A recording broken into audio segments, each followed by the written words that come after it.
Welcome in, everyone. Welcome back to the AFC East Summit. I am your host, Brett McDurphy. Glad to be with you on this Thursday evening. We are running a little bit late. I do apologize for the technical difficulties that we had today, but we are going to bring you a special show today where we're going to preview the week one matchups for each of our teams for their preseason games. And then we're also going to go into the top five battles that we're looking forward to seeing throughout training camp, as well as how the camp battles are going in training camp. And then we'll end it with our camp news that we have for each team. So joining me today, I have Chris from Pats Nation and Dolphin Keith from the Dolphins.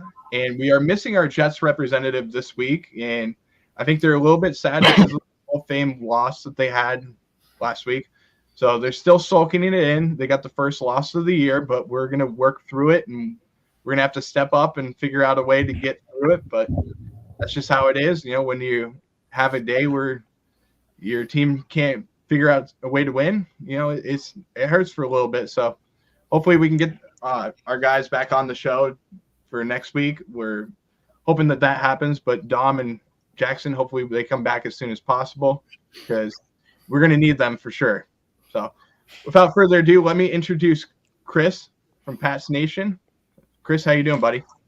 Doing good. I'm feeling a little under the weather. That's why we had to push the show back to Thursday this week. But I appreciate you guys working with me. But it's always a pleasure to be here with you guys. Love talking football with you guys. And if I seem a little distracted tonight, it's because my Patriots are playing, even though it's preseason. I got the game streaming right now. But, you know, AFC East Summit, always love being a part of the show with you fellas. Awesome, man. Really do appreciate you being on. I know you're under the weather. I hope you're feeling better, though. And I know you're out there on the basketball court a little bit trying to maybe burn it off a little, but make sure you're cautious, drinking enough water and staying hydrated because it is. I know where I'm at, it's very hot. It's in the feels like temperature is 120 right now. So I know it's got to be hot in Orlando, too. You know how it is, but yeah, it's terrible. It is bad. So, and Keith, welcome in, buddy. I really do appreciate you coming on the show, being with us again. Your backdrop, man, is the second best on here right now. I got to say mine's a little better, but hey, I do like your backdrop, man. It looks really good. And, you know, how's everything going with you? It's going good. Thank you for the compliment on my backdrop. My fiance would love that you complimented. She got me this as a Christmas present, and we finally got around to putting it up. So she thanks you as well for the compliment on the backdrop. And Chris, I'm happy to see you're feeling well enough to be on the show today. I know you're feeling pretty crappy earlier on in the week. And you know, the Jets representative, well, it's always good to see the Jets lose. I think we can all agree on that, right? And I was gonna say, hey, we're missing them now, but we're probably gonna be missing them at the playoffs at the end of the season too. So we might as well get used to it. Exactly. Chris, what's the update on the score for the game right now? It's still 7-3. The Patriots gave up a touchdown, a pretty crazy touchdown where he bobbled it on his back and caught it in the end zone. So they gave that up at the last 20 seconds of the second half, or the first half. So now we're just kind of getting the ball back. So we'll see if the Patriots can go ahead and get it together. They've already made some good defensive plays, pressured the quarterback a lot, but we just need to get the offense rolling. That's always our issue, and that needs to be our focal point. So, I mean, of course, we're playing with our second, third string, or fourth string quarterback, but, you know, we'll see if these guys can step and make some plays in the second half. Yeah. Hopefully they can make some plays. And, you know, it's a good time of the year when guys are coming into the team that they're not getting enough maybe recognition or anything, and they're trying to get through, you know, in battle for a roster spot, and now they're getting some playing time. Maybe it's some film for other teams, but they're also getting some film out there for themselves as well to watch. So I like seeing that. You know, hopefully I like seeing the undrafted guys or the guys that, you know, come back from an injury or something like that. I like seeing those guys come back, and hopefully, you know, there's somebody that from each team that makes the team. I got to welcome in Tom in the comments real quick. I want to say quick thank you to him. He has been our number one, our guy that is doing all our tech support. We had some technical difficulties before the show, and he came in, fixed it for us. Really do appreciate him doing that, as well as he went to the red and blue game for the Buffalo Bills, gave us some photos and stuff like that we could use for our channels. So I want to say real quick thank you to him. And then he had a question for the panel. Did Rodgers play in the first game? And I'll answer that real quick. Rodgers did not play in the first game. He was out, but I think they're expecting him to come back this week and at least take a series or two. Yeah, Rodgers didn't play. Zach Wilson started that game and didn't look too terrible doing it. Jets didn't lose that game until after Zach Wilson had left. That's right. Yeah. So he didn't look great or anything, but he looked serviceable. Looks like he's starting to come around a little bit. Yeah. And Aaron Rodgers was making the play calls, so that's pretty cool too. I mean, he was making a couple play calls. He got that 57-yard reception that he called for Zach Wilson, which was a good play that he made. And we'll see. Yeah. I think it's going to be good to see Aaron on the field again with the Jets. It's going to look a little weird, but we'll see how it goes. Mm-hmm. Yeah, DeMarcus Ware sang the national anthem of that game. He should stick to his day job, whatever that is. So let's move over to talking about our teams. Number one, talking about our preview of our first games. I know that Chris, your team's already playing, but give us a little preview of number one, what you're looking at for the Patriots and what you're excited about here. Well, I'm excited definitely to see our our defense. Our defense is always, top 10 in the league, always some big plays, a lot of pressure. So they're coming into form already during the preseason games. So we're seeing a lot of pressure on the quarterback, a lot of, we got a couple of interceptions, or just one interception rather. And so they're making some big plays out there. So I'm definitely excited to see how the defense with our first string guys is going to congeal and play during the season. We did pick up Trey Flowers again. We got him back. So, he's been with the Patriots before. So we'll see if he can get back into the system of things and continue to add that pressure, add that as an edge rusher. So look forward to seeing that. Excuse me. And as for another thing I'm really excited to see, and, I just want to see, and I've said over and over again, I just want to see how the offense plays. I want to see if they can get it together. I want to see if Mac Jones can move the ball. Who's going to step up? Because, Devontae Parker, he's been hurt for a long time, I feel like, and now I think he's finally healthy. So is he going to step as a wide receiver one? We got Juju, but we'll see which one of these rookies are going to step up. I know Kendrick Bourne is always going to be someone we can go to, but it looks like things are heating up with what is his name? Tyquan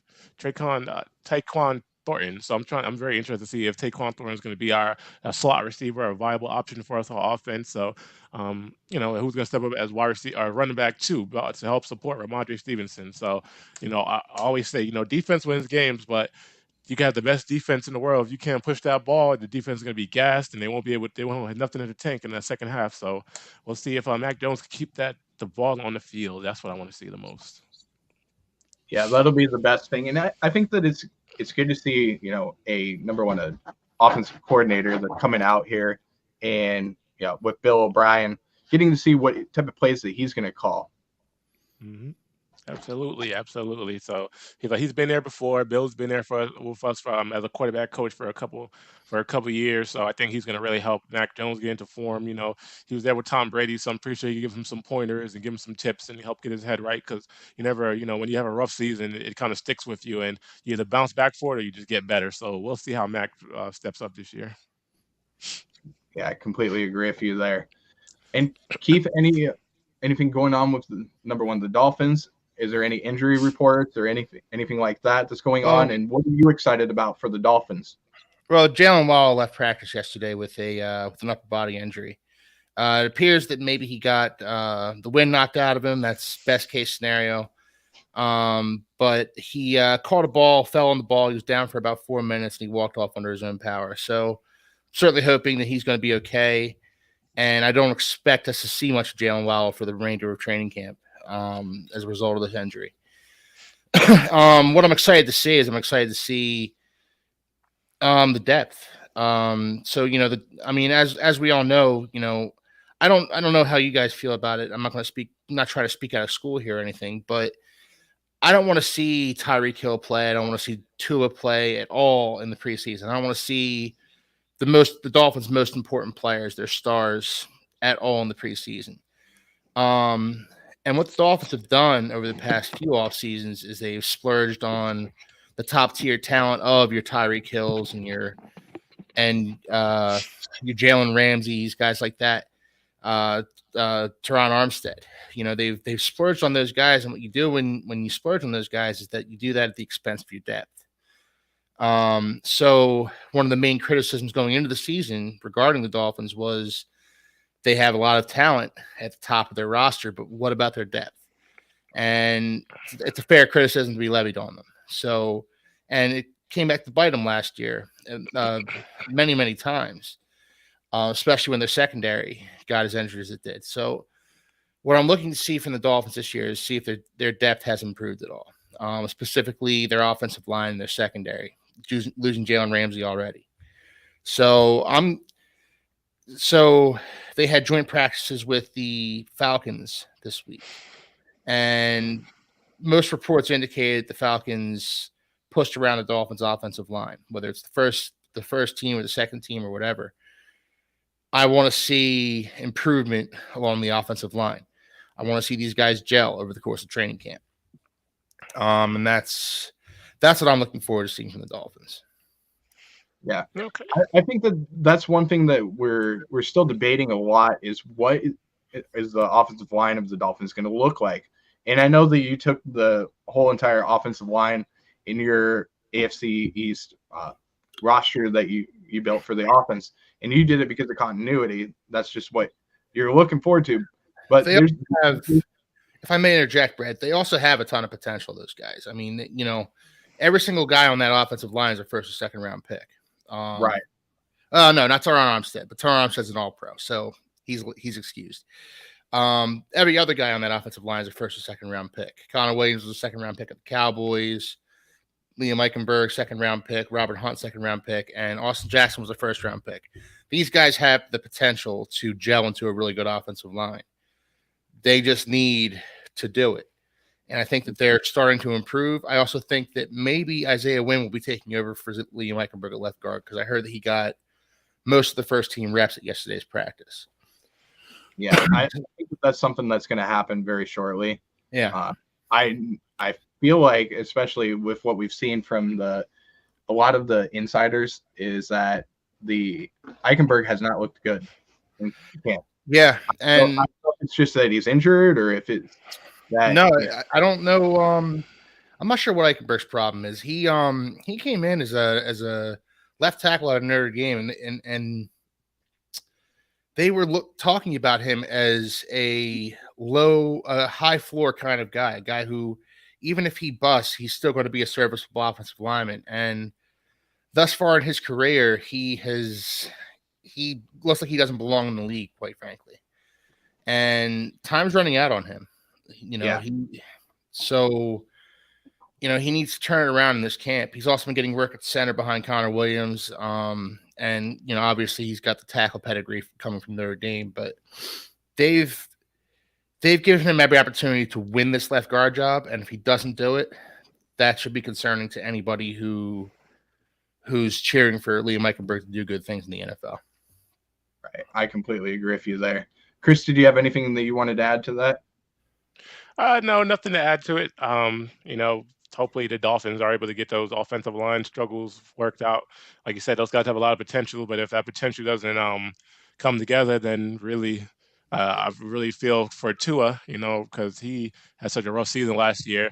I'm very curious though on the Dolphins. I'm really curious to see who's going to win that running back battle, because I know you guys had struggled at running back last year too. And it's odd, but the Dolphins do have one of my favorite running backs. I don't know if they still have Raheem Mostert. I always love Raheem Mostert. He's always been like he's a speedy guy, a big play capability. So I know he got injured last season. He's been battling injuries for the last few years. So I'm hoping to see him do good things this year. So Chris, he's penciled in as a starter right now, and perfect. Truthfully, Raheem Mostert had a really nice season for the Dolphins last year. I think Mhm. And I think that the narrative the Dolphins running back struggled it's a common one because there wasn't many yards to be had, but that's only because the Dolphins didn't run the ball enough. Yeah. But that shouldn't suggest that they weren't efficient when they did. Yeah. Because they averaged their average was around 5 yards a carry, which is phenomenal. And that's for all the backs. So starter Raheem Mostert will probably get the starting nod, he'll get the starting accolades or whatever. But I think it's you're looking at a three-headed monster. You're looking at a three-headed monster with the Dolphins running backs between Raheem Mostert, Jeff Wilson, and Devon Achane. Devon Achane, I think that's how you pronounce it. Those three guys are the guys I'm going to be looking for the Dolphins at running back, and I just hope that Mike McDaniel sticks to the run much more than he did last year. I think he got away from it too much, and that'll also help take a little pressure off of Tua. The Dolphins are also. It's also worth being said that the Dolphins are also a better run blocking unit than they are pass protecting unit. Their grades were much better at run blocking, so and they're a better play action team too. Yeah, exactly. So I was gonna say they got that air threat, with when you got Tyreek Hill and Jalen Waddle on both sides, Yeah. and you can definitely tease with the play action because Yeah. don't And expect Tua to pass first. and also, with Tyreek Hill and Jalen Waddle on the outsides, it's hard not to want to pass every play, right? You got those two threats like that. How could you not want to just air the ball out? But football was a running game all throughout the 90s for a reason, because you run to set up the pass. And I realize it's more of a passing league now, but I think I would like it. I have more of an old school approach to the game, where I'd like it if the Dolphins, had a ratio of closer to 50-50 as far as run to pass. Last year was a lot closer to 60-40 than I would like. Yeah.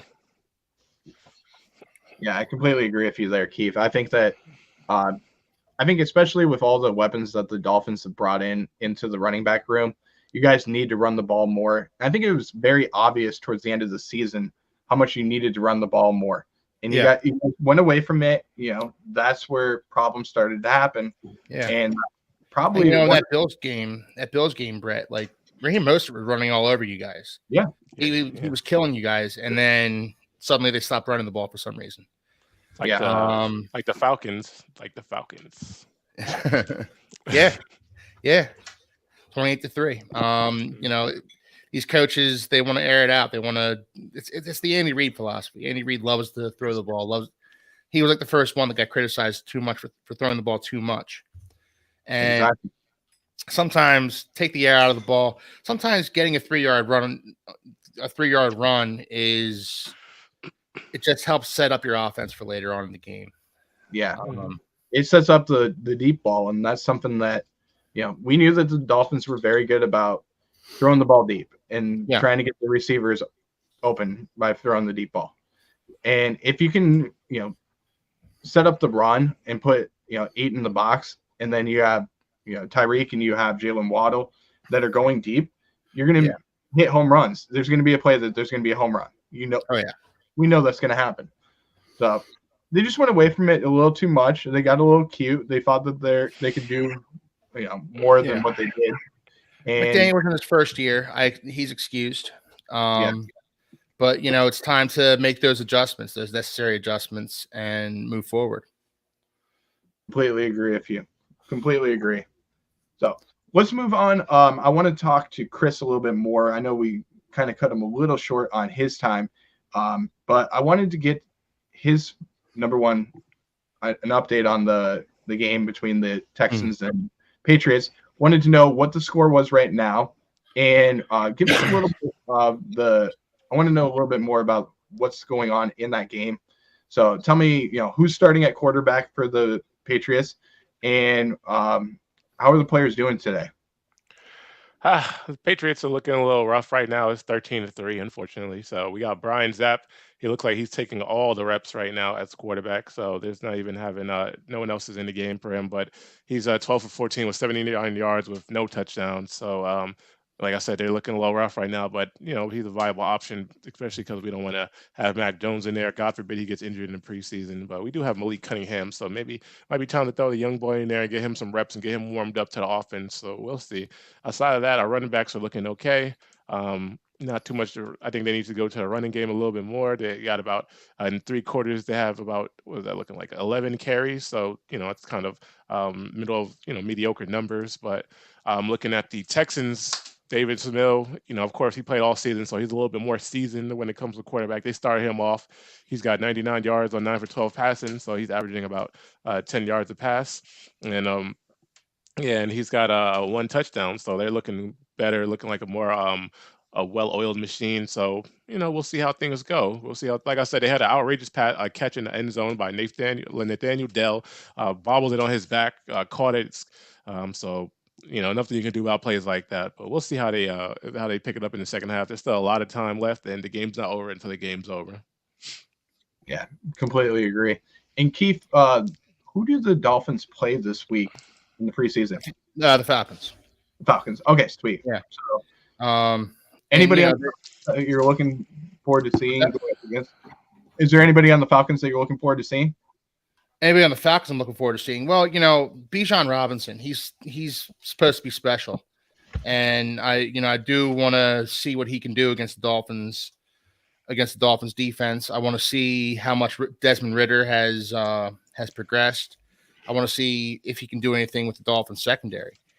The Falcons they're building something that could turn into something special down there. I mean, they have some top end talent: Drake London, Kyle Pitts, Bijan Robinson. If Desmond Ridder can get his feet wet and get acclimated to the game quickly enough, the Falcons could be a force to be reckoned with in a couple of years here. So as far as the Dolphins are concerned, the main guy I want to see is Cam Smith. To be more specific, he was the Dolphins' second-round pick out of South Carolina. And to be more specific, I want to see Cam Smith get beat. I want to see him get burned. It's the preseason, no harm, no foul, right? But I want to see what his response to getting burned is. I want to see how he bounces back from that. If his response is to latch onto the wide receiver and draw a pass interference penalty on himself, then that's a bad response to getting beat. But if his response is to maybe react a little quicker, move his feet a little faster, shift his hips a little bit more fluidly, that's the kind of learning that I want Cam Smith to do in these preseason games. This is an opportunity for Cam Smith to really take the starting job and run away with it. But first, he needs to have his welcome to the NFL moment, Yeah. And I want to see what happens after that welcome to the NFL moment happens to him. Yeah, that's something that I look back on, especially with the Buffalo Bills, with Kyer Elam. He was a first-round pick. He was playing, as a number 2 cornerback for the Buffalo Bills. And then he had to take a step back a little bit when Christian Benford, another rookie, came in. And he was taking some of the playing time away. And then Dane Jackson was as well. And he was inactive for a few games, had to sit on the sidelines a little bit. Maybe it was because of Sean McDermott or Leslie Frazier just not feeling comfortable with him being out there. And then they brought him back in and he started making some plays.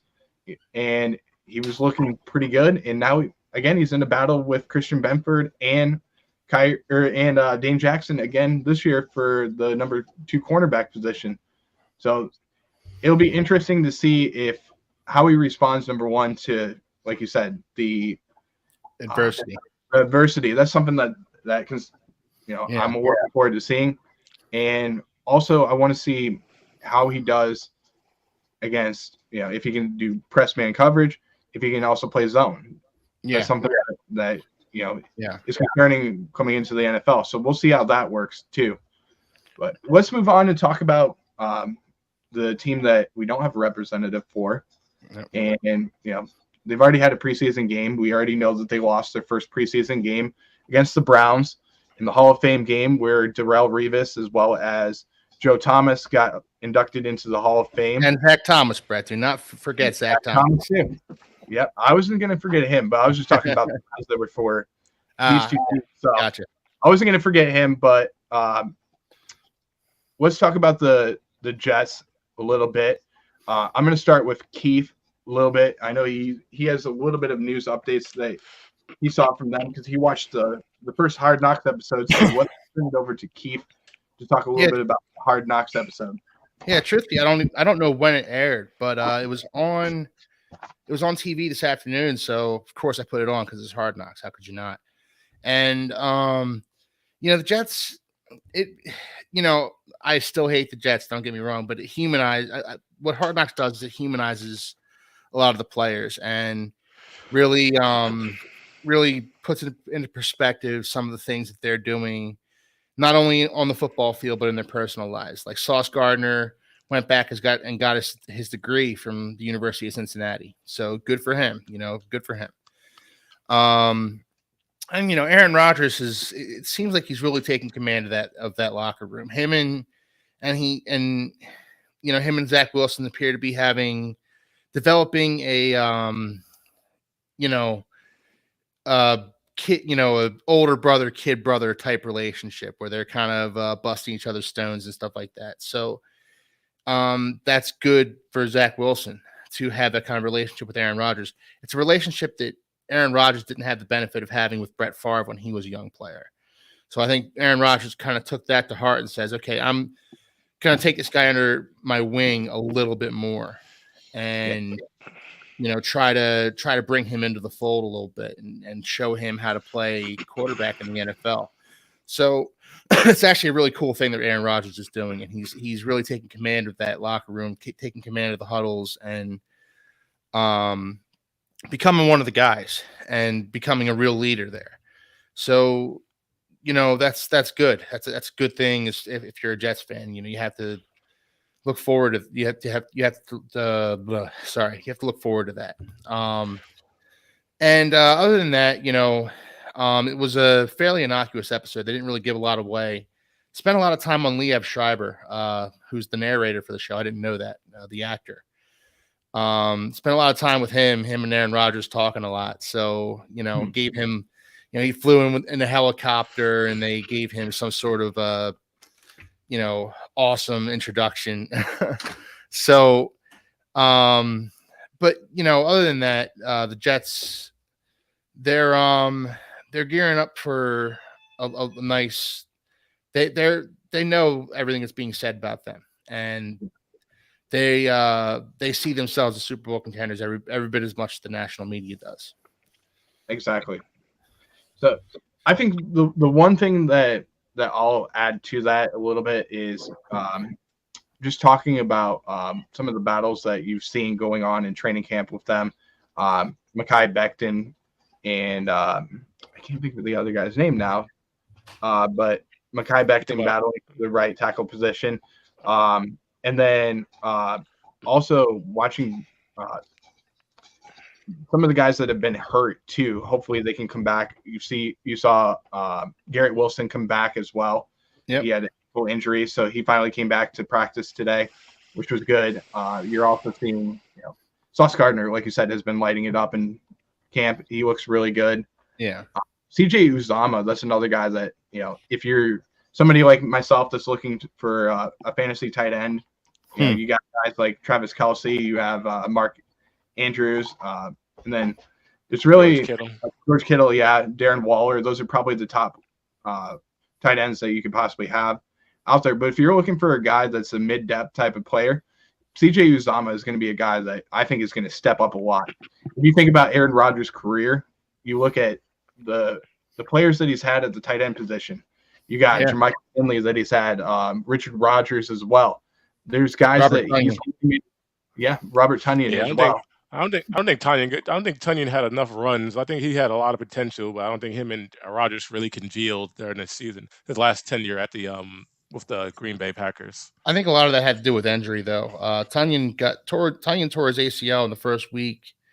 I think it was 2020, in the first week of the season, And I don't know that he fully came back from that. And, big guys do have a hard time coming back from the ACLs like that.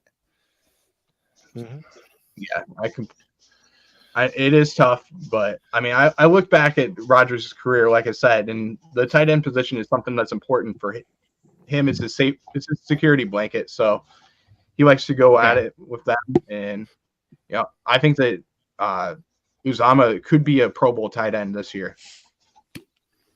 And I'm just going to look at the stats real quick. Yeah, I think that's a good take by you, Brett. As far as Uzomah goes, as a dark horse fantasy football tight end, I'm not going to take that advice personally because I don't miss the AFC East. But you guys out there watching, most definitely should. Definitely. I'm just going to go over the stats real quick from the game against the Cleveland Browns. Starting quarterback Zach Wilson finished the game with 3 of 5 for 65 yards, no touchdowns, no interceptions in the game. Leading rusher in the game was Israel Abanikanda with 27 yards and a touchdown. Leading receiver in the game with 1 catch was Malik Taylor, who was the guy that caught the 57-yard reception from Zach Wilson. Overall, Zach Wilson did not look the sharpest in that game.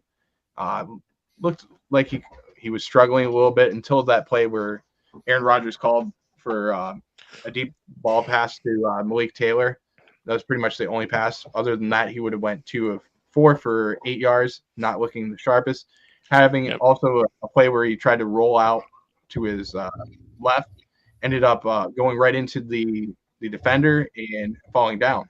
So didn't look like he had a pass there, but I was gonna say you gotta like the confidence for him to really air that ball out, because how many times have we watched the game and they gotta get stuck in that dink and dunk situation where they don't have a lot of faith in the receivers. So I think that shows a lot of growth from Zach Wilson.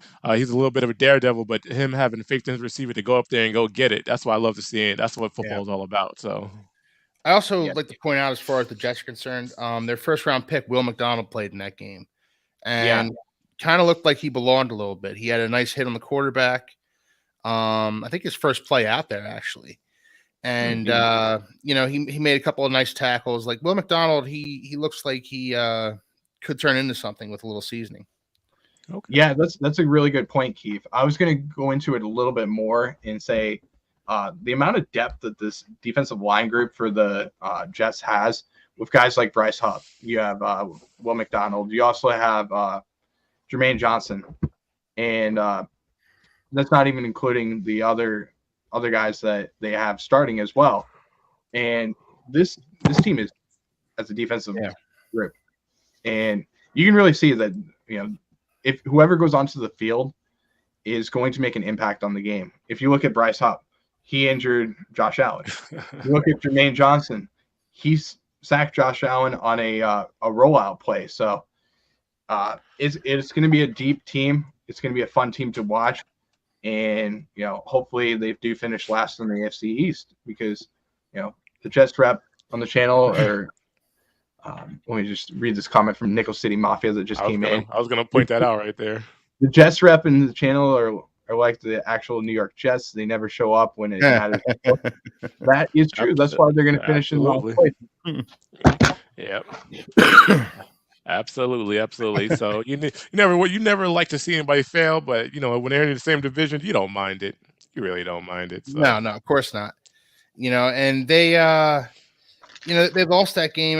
That's actually an indictment on their depth, because they had that game well in hand, and the Browns came roaring back. Is that the right usage of the term? The Browns came crawling back, I should say. The Hall of Fame game, it's all these preseason games, just sloppy football. It's by everybody. And even the first month of the season, I don't know if you guys noticed this, but even the first month of the season, it's just sloppy football. Yeah. You don't really see the players and the coaches and everybody hit their stride until midway through October and November. Yeah. So that was a sloppy game, and Jets didn't come out on top. It's always nice to see them lose, but it's also not something that, you take too much stock in, I suppose. And I was going to say, Keith, that's probably one of my favorite parts of football. You got the teams who come out hot out the gate, go 4-0, and then you got the teams who have a rough start and they just start to pick it up and they figure out what's wrong and they find that formula and they start winning and winning and winning. I think that's probably my favorite part of football. You never know who is going to take it. You never know who's going to catch fire at the right time, make that playoff push. Like that. That's like the beauty of the sport. I love it. Yeah, that's a great point, Chris. That's a great point. That's an incredible point that you just made, Chris. I think that's something that teams like to hit their stride when it comes to the end of November going into December, because that's when that you're going to play your best football, and you find yourself. You don't want to peak in the beginning of October. Yeah. For me, what I think about is, even in other sports, I think about it. Look at the Tampa Bay Rays. I know we probably all don't watch a lot of baseball. But I do. There's some people that watch baseball. I'm a huge Rays fan. I live right down the road from Tropicana Field in Cincinnati. They peaked very early, and look at them now. They have a ton of injuries. They just lost their veteran starter, McClanahan. When McClanahan's gone. You got Tyler Glass now that's injured as well. You have a couple of other injuries. And then you also have where they didn't really do a lot of the trade deadline, and they made some mistakes and didn't fill out their roster, and now they're paying for it. So it makes me think a lot about the NFL and how teams decide what to do at the right times. Yeah, the inverse of that, Brett, is the Phillies. Who I'm a fan of. Who they started out real slow. They were under 500 going into June, and then picked it up starting in June, and they're really starting to hit their stride now. Their offense, especially, and this is the right time of year for them to do that. Carried them to a World Series berth last year. Yeah. And when I think about it on a football standard, and like in a football analogy, I always think about the Pittsburgh Steelers a few years back when they started the season off 10-0. Yeah. And everybody thought they was going to make a deep playoff run, and they did. As soon as they got that 10th win straight, they ran out of gas. Yep. They just went straight downhill. That was. I'll say this, Chris. Like they never felt like a contending team to me. Like even when they were 9-0, 10-0, they never felt real. I think it's because of Big Ben's formula. If you really watch those games, Big Ben wasn't taking risk. He was dunking it all the way up the field, and it worked for them. It worked for them. With AB and Juju going, getting those big yards. But eventually, teams just got to realize that Big Ben doesn't have the arm that he used to have, and they started playing up, and that was it. Once they figured out that formula, it was over for the Steelers. Yeah, I completely agree. Let's move on. Talk about the last team in the division, the team that's won the division the last few years. So let's talk about. I don't like that intro, Brett. You can just say, let's talk about the Bills. I gotta keep it positive because we got a lot of Bills fans that are watching the show, so I gotta keep it positive for them. So that's why I'm doing it. It's no offense to you guys. It's going to be another year where you guys are going to finish in the bottom of the division, but we'll see. We'll see. But let's talk about the Buffalo Bills for just a couple minutes. Number one, the things that I'm excited about for the Buffalo Bills in this game against the Indianapolis Colts is I'm looking forward to seeing Kyle Allen come out of the gate. I want to see what he can really bring. He's bounced around the NFL a little bit. I want to see if how he's going to look, and if something does happen to Josh Allen, if he can step up and come into the game and lead the Bills for a couple of games when Josh is injured, or, even if it's manageable playing time that he can get, if he can put some film together for himself, that's going to be a very big thing for him, because Josh is the type of quarterback that he likes to go out there. He likes to get hit. He likes to, be physical. If something does happen to Josh, then, you have to see what your backup quarterback can do. And that's something that I'm looking forward to this week. Other guys that I'm looking forward to seeing, Justin Shorter. He's a 6'4", 220-pound wide receiver out of the University of Florida. He is somebody that has been making some plays in training camp, and I'm looking forward to seeing him come out onto the field and see if we can use him as a red zone guy, or if we could also use him as a vertical stretch type of guy where you can create 50-50 balls for him. So I want to see how he does with his ability to catch, and I want to see what his range is. And that's another thing that I'm looking forward to seeing, and how he does with tracking the ball down as well. Other guys I'm looking forward to seeing, Dalton Kincaid. That's another guy that's tight end that's been going out there a lot, making some plays in the training camp. Looking forward to seeing what he's going to do out there on the field. I know that there's a ton of people that are talking about him outside of the Buffalo Bills, and I'm looking forward to seeing what he can do and how he can fit into this offense, especially with the 12 personnel that Ken Dorsey wants to run. So I'm looking forward to seeing where he's going to go with the offense, and I want to see if he can play the slot receiver. I want to see if he can create some matchup nightmares, because apparently he's the next Travis Kelce. So I want to see what he can do out there on the field. As far as the defense, brakes on that a little bit, Brett. I'm pumping the brakes a lot on him because smells a little biased to me. It's also biased, don't get me wrong, but he hasn't even played a game in the NFL. So I want to see what he can do out there on the field. I want to see, the biggest transition that I see for especially rookies is I want to see how the game speed changes for them. And I want to see if they can adjust to the speed of the game, because you're going from a few guys that can run 4.4 in college to everybody is freaking fast out here. Everybody is the best at their positions. There's 32 guys that are the best at their positions, and you're going out there against them. So I want to see how they do.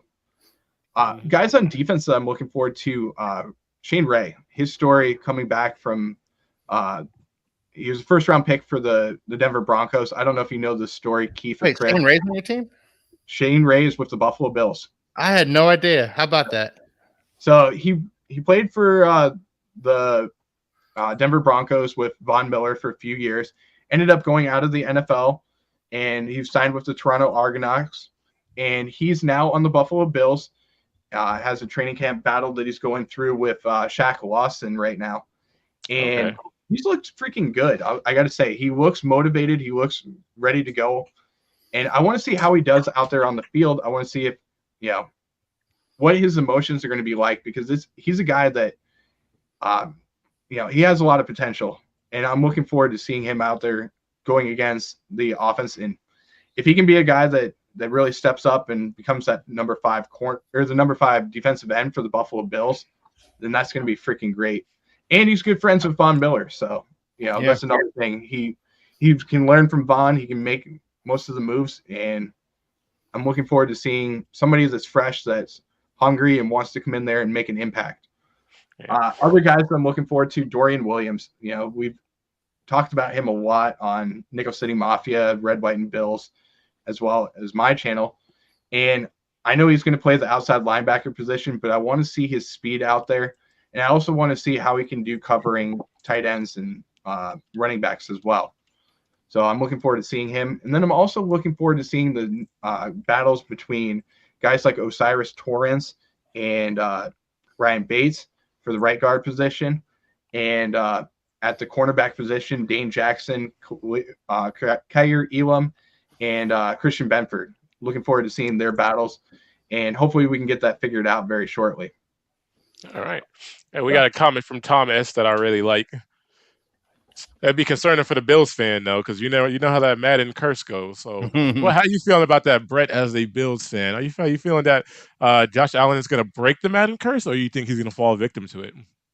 I think that the curse is broken. If you look at last year, you look at who won the Super Bowl last year. Yeah. So but I feel like there was a lot of curse, and this is something that you actually are helping me. We're going to start an episode on my channel, and we're going to talk about the Madden curse a little bit.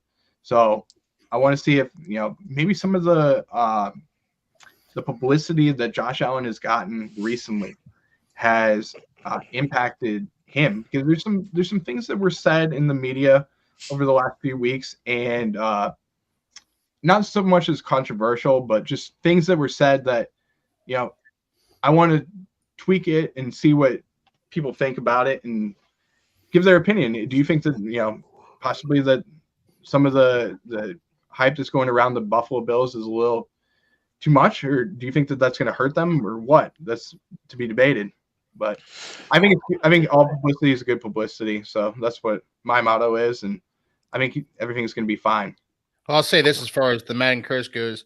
Josh Allen got the cover of Madden and he started dating Haley Steinfeld. So he doesn't seem like a guy that's cursed to me. He bought a house in. Good point. He also bought a house in California too. So Okay. I think he's doing all right. Oh. Yeah, but that might be a sign that he's going to move to the Rams one day. You never know. It's a vacation home. Don't worry.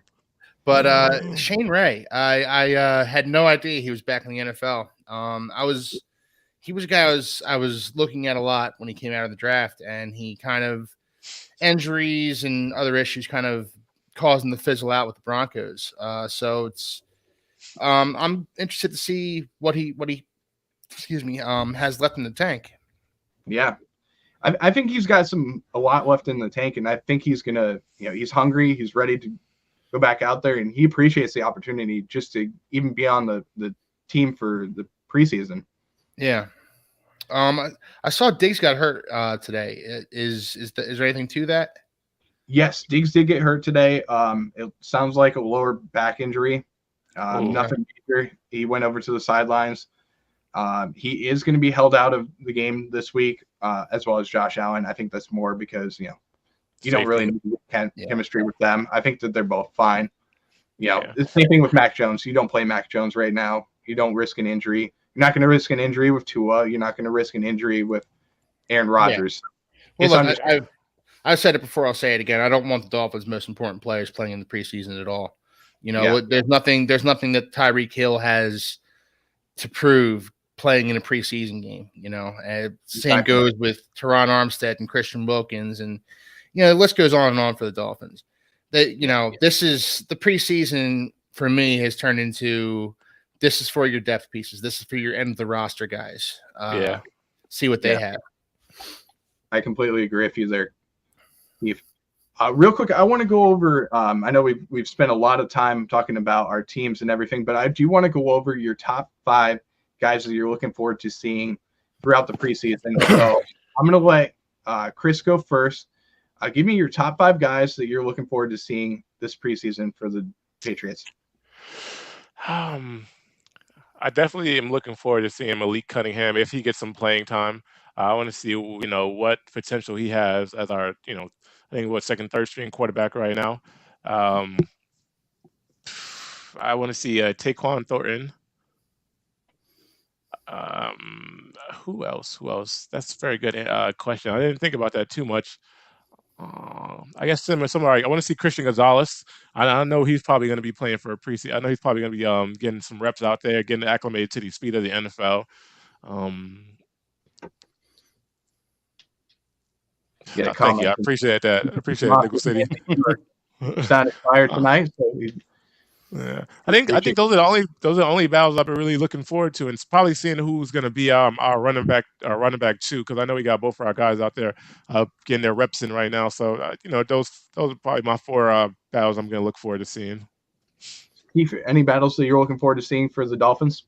Well, the left guard battle is obviously something that's interesting me a lot. I think Isaiah Wynn is ultimately going to come out on top of that battle.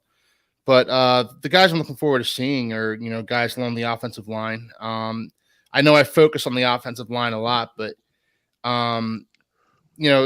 Tua has been injury prone.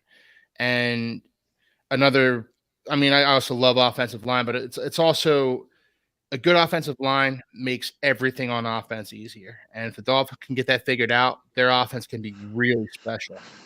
So I'm looking forward to seeing just how everybody on the offensive line from Liam Eichenberg to Austin Jackson, see how they come into camp, see how they progress throughout camp. And then the secondary, I'm looking forward to seeing Cam Smith, see how he progresses as he takes his licks in the NFL. Noah Igbenogany, he was a first-round pick of the Dolphins a few years back, same year they drafted Tua, and he struggled, but up until this point. But they're saying in camp he's having a really nice camp. He's been breaking up some passes, been playing some. He's been doing a lot of zone coverages for the Fangio scheme, and he's been availing himself pretty well thus far. So guys like that. And then the guys coming back from injury, like Nick Needham, Trill Williams. Just seeing how, and there's a safety battle for the other safety spot. Vic Fangio himself came out and said that the other safety spot opposite Javon Holland is up for grabs. So I'm looking forward to seeing who takes that, whether it be Deshaun Elliott or Brandon Jones or potentially Trill Williams. So there are some battles going on. It's just they're not going to be resolved this week or next week, and it's going to be an ongoing thing. Yeah, I completely agree with you there. I'm going to keep mine pretty short because I know we have to wrap it up pretty soon because, Keith, you got to go to work, bud. So for me, I'm going to keep it as quick as possible. But guys like that I'm looking forward to seeing are Khalil Shakir, Justin Shorter, Shane Ray, Dalton Kincaid, and then the last guy that I'm looking forward to seeing out there is Kyer Elam. Most of these guys are starters, but I want to see how they can fit into the Bills and if they can win their battles. And then the last guy, this is my sleeper pick, Osiris Torrance. I can't wait to see him on the field. Nicknamed Cyborg now, so looking forward to seeing him out there on the field. But I was gonna say, hate to interrupt, but the Texans just scored another touchdown, so the score is now 19-3. But I don't really count it as a touchdown because they got Case Keenum out there right now playing for the Texans quarterback. So regardless, Chris, I'm pumping my fist in favor of the home team. Listen, that's a season quarterback. I don't know what he's doing playing in the preseason, but hey, is what it is. Bill's got one Texans quarterback. They gave the other one to the Texans. So Case Keenum was with the Bills last year. They did have Kyle Allen last year, so the Bills swapped quarterbacks with them pretty much. But let's go over real quick. I know, like we said, we kind of running out of time, but let's give you guys 1 minute real quick. Give us some closing thoughts, number one, and then your any updates that are going on with your teams right now. So I'll start with Keith. Yeah. So, just closing thoughts. Really hoping the Jalen Waddle everything turns out okay for him. I'm hoping that the offensive line starts to gel a little bit more. Hoping that they get. There's also some depth on the defensive line, specifically defensive tackle that they need to address a little bit. But Mike McDaniel said yesterday that if the goal was mediocrity, then he's super pumped about what they did. Well, yeah, he said that. And you know what? That's sent a message to the Dolphins that what the camp that they've been having thus far is not good enough. They need to be better. And I agree. They need to be better. So I'm hoping that next week when I talk to you guys about this, they've gotten better. Yeah, completely agree with you there. Chris, anything you want to add on the Patriots? Well, for one, I don't know about you, Brett, but I'm happy to hear that they're playing pretty mediocre over there in Miami. I'm pretty stoked to hear that. I hope it continues throughout the season. But not much to add for the Patriots. They keep a pretty tight-lipped regarding their training camp. We did pick up Trey Flowers on the defense, like I mentioned in the beginning of the show. So it's going to be good to see how that defensive pressure and edge line rusher. My biggest thing, like I said, I'll say it again, is offense. So I'm definitely excited to see how Mac Jones congeals with his receivers, if they can stay healthy, if they can move the ball, the running game. I know our line has never been a major issue, so I'm hoping that it continues to stay that way. And I'm hoping to see these tight ends really make some big plays because I think we have two of the best tight ends in the the AFC East. So I'm just looking forward to seeing how we perform this season with the weapons. I think one of the Patriots, one of the knocks against the Patriots, they never went out there and got a big name receiver or like a big, just a name. When they gave Tom Brady the weapons, he had to make do with the players he had. So now you see them surrounding Mac Jones with all these weapons. Really looking forward to seeing what he's going to do with them. Is he going to flop or is he going to really thrive in the offense? So I'm looking forward to it. Yeah. You mentioned Devontae Parker earlier. Him coming back from injury. Chris. Yes. Devontae Parker's always going to be injured. Don't Maybe. I know he had a couple good years with the Dolphins. So yeah. I think hopefully he had enough time to rest. He had an injury-free year with the Dolphins, and he was pretty good for them. But other than that, he's been pretty injured. Okay, yeah. Well, all right. Looks like Brett's having some technical difficulty. I had a technical difficulty. My computer died faster than I expected, so I do apologize about that. Technical difficulties all the way around today. But we'll get through it. It's the word of the day. It's a good thing it's preseason, right? Let's get out the way now. Yep, exactly. It happens real quick. I got my computer charger. I just didn't plug it in. I thought it was plugged in, and my computer's just starting up real quick, guys. I do apologize about that, though. But Keith, I did have a question though for you, bud. Real quick on the Miami Dolphins. I know we talked a little bit about the battle for the running back position, but I wanted to know a little bit more about the battle behind guys.